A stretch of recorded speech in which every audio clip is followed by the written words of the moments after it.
the Battle Royal. And we've been talking a little bit about LA Knight, of course, a FSW pupil. Mm-hmm. I got to tell you, I was ecstatic. When LA, let's go back. Sean Ricker, Book of Rickerisms. When this guy first came to Future Stars of Wrestling, I was like floored, man. This guy came in. He not only did he look great, he could wrestle. I mean, it was just he was fantastic all the way around. So when he got signed, I was like, wow, okay, now somebody's finally going to do something special with him. You know, um, it just incredible for him. The sky's the limits. I mean, it really is. So I was proud. I mean, and to have, he's up on our wall at FSW because he is one of the alumni. He's a good dude too. I mean, you sit down, talk to him, and he has so much knowledge in the wrestling business. And the guy can not only, like I said, can he talk, this guy can wrestle, you know.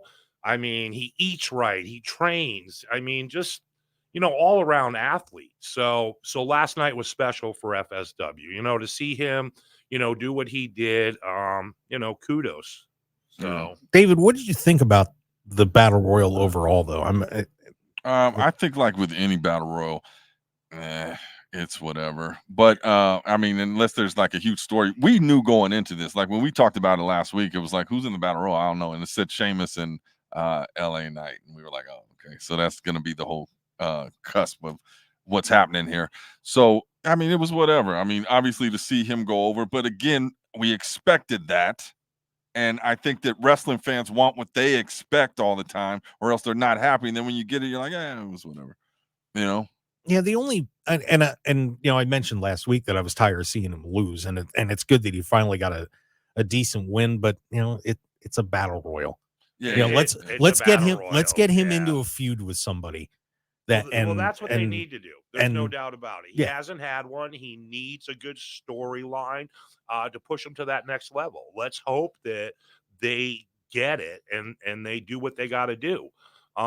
Sometimes they just drop the ball, man. I mean, it's just like with Cross. I mean, they dropped the ball with Cross. They really did. I feel they did. Yeah. They got to start doing the right thing.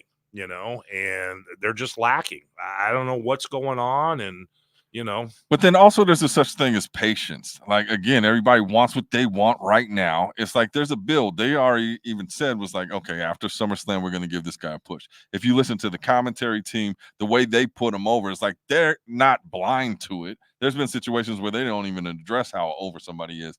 But with the commercials, with everything that he's got, they are well aware of what's happening. Even him being on the press conference yesterday was like, they know that people want to hear from him.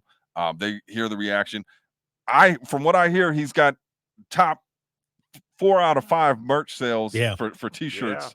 It's insane. Yeah. There is no way they're denying it. So watch where it goes. I just want to see where it goes. Who's that feud going to be with? Yeah, and I do hope that at some point he gets into the world title picture. And it would have been fun to see him take the U.S. title for a while and have a nice run with that too, but they knocked him out of that tournament. So we'll see. But pretty happy for LA Knight as he finally gets a good win.